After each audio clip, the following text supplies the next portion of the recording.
मैंने सप्ताह पुराण 6 शास्त्र 4 वेदों की रचना की, पर हमारा मन संतुष्ट क्यों नहीं है।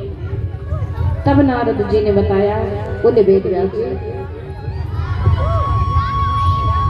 व्यास जी 17 पुराण जो आपने लिखे हैं, इनमें विशेष रूप में महाभारत के प्रसंग हैं। महाभारत के प्रसंग हैं, और जहां महाभारत जैसे प्रसंग होंगे वहां संतुष्टि कैसे होगी।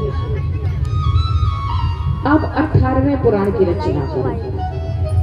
तब वेद व्यास जी बोलते हैं, गणेश भगवान लिख रहे हैं, गणेश भगवान लिखते हैं, वेद व्यास जी बोलते हैं, उस समय 18वें पुराण की रचना हुई। जब 18वें पुराण की रचना हुई तो वो श्रीमद् भागवत महापुराण है, और श्रीमद् भागवत महापुराण में 12 स्कंद है। जिस समय 10वां स्कंद लिखा गया तो 10वां स्कंद 90 अध्याय में वर्णन किया गया। जिस समय 90 अध्याय में किया गया है, तो वेद व्यास जी का मन बड़ा ही खुश था, बड़ा ही खुश था। वेद व्यास जी ने पूछा, गुरुवर आप कैसे जानते हो? क्योंकि 90 अध्यायों में जो वेद व्यास जी ने भगवान कृष्ण की लीलाओं का वर्णन किया है, बाल रूप की लीलाओं का, जिस समय बाल रूप लीलाओं का वर्णन किया तो मन खुश हो गया। क्यों हुआ?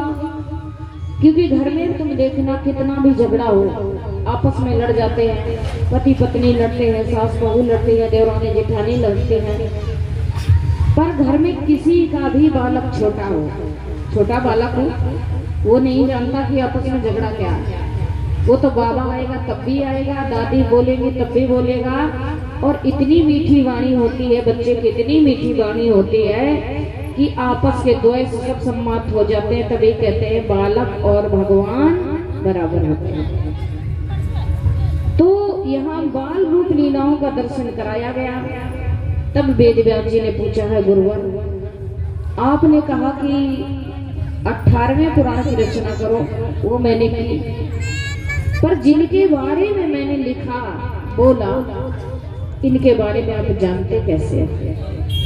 तब देवर्षि नारद जी ने बताया, वेद व्यास जी मैं खुद नहीं जानता ये कौन है, मैं खुद नहीं जानता था।